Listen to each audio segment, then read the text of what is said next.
Sveiki visi, čia aš LPS mėgėja. Žinau, dabar ne LPS video. Bet, kaip jūs matote, mano monstrės plaukai yra, jeigu per kamerą šiek tiek matosi, kokie jie švelnus yra. Jie iš tikrųjų švelnus, nes aš vakar ploviau šitą sruogą. Ir vakar ploviau ją. Tai jeigu jūs norite sužinoti, ar kaip jūs norite monstrėm tai daryti, ar savo lėlėm, tai štai, kaip jūs matote. Taigi,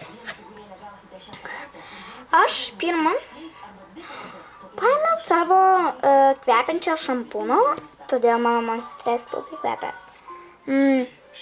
Neįsivaizduojat, koks kvapas.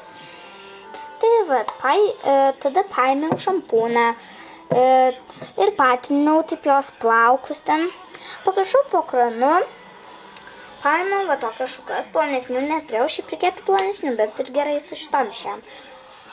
Šlapius plaukus pašukavau. Tai va, šukavau. Tai, ji buvo paguldyta ir jai va šitaip teko plaukus šukuoti. Ir tada apačioj plaukus reikėjo pašukuoti. Taip. Tada uždėti balzamo. Čia irgi kvepia.